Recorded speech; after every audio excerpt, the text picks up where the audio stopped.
We are all aware of the report on missing and murdered Indigenous women and girls in Canada. It labeled the treatment of these people as genocide by the Canadian government over the generations and made a number of relatively bureaucratic recommendations to try to bring this travesty to a close. Few of these recommendations will deal with the root causes. For instance, it does not deal with the fact that the vast majority of the deaths are caused by Indigenous males. It also does not address the huge number of Indigenous males who have met untimely deaths.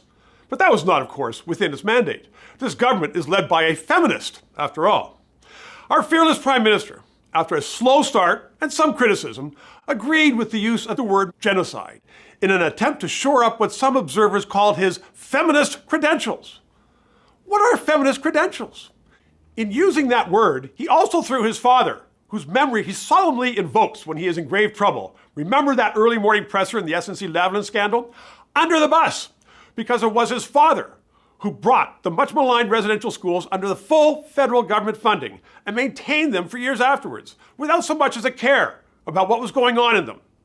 Justin Trudeau apparently agrees that Pierre Trudeau was presiding over a genocide. He also did not address any changes he once instituted or admit that his own government has failed to stop this genocide in his nearly 4 years in power. And yet, for the Prime Minister to accept the word means just that. This government, for all its ministers and words, is guilty of genocide and has failed to address the real issues with Indigenous peoples. For starters, it has failed to supply what every other Canadian receives: real health care and education. It's true that in some areas, the geographic remoteness of First Nations makes providing government services logistically difficult. But medical care, education, access to clean water are basic necessities to bring about real change in the lives of Aboriginal Canadians. Not nearly enough progress has been made.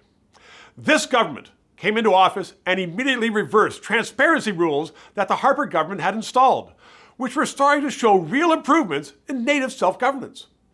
This has left Indigenous Canadians at the mercy of local band rulers, some of whom are clearly more interested in their own enrichment than providing for the needs of the people in their charge. This Liberal government has failed Canada's Aboriginal peoples, and the Prime Minister can't change that by simply offering more and more apologies to ever stronger accusations of crimes.